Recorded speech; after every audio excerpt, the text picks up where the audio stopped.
मुंबई उच्च न्यायालयाने राज्य सरकारला तीव्र शब्दात फटकारलंय। 7व्या वेतन आयोगानुसार शिक्षक तसंच शिक्षकेतर कर्मचाऱ्यांना निवृत्ती वेतन तसंच अन्य लाभ देण्यास राज्य सरकारकडे पैसे नसतील तर लाडकी बहीण योजना बंद करावी असं महत्त्वपूर्ण निरीक्षण मुंबई उच्च न्यायालयाने नोंदवलंय।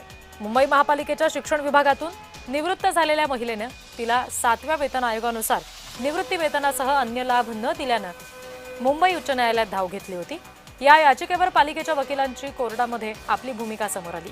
यावेळी 7व्या वेतन आयोगानुसार निवृत्ती वेतन तसंच अन्य लाभ देण्यासाठी पालिकेकडे पैसे नाहीत, कारण राज्य सरकार पैसे देत नाहीये असं सांगितलं गेलं। यावरून हायकोर्टानं सरकारवर कडक ताशेरे ओढले। दरम्यान लाडकी बहीण योजनेमुळे तिजोरीवर ताण येतोय अशी कबुली सरकारमधल्या काही मंत्र्यांनी याआधीच दिली आहे। वन विभागामध्ये निधी उभं करण्यासाठी सागाची काही जुनी झाडं तोडून ती विकणार आहोत अशी घोषणा काही आठवड्यांपूर्वी वनमंत्री गणेश नाईक यांनी केलेली होती।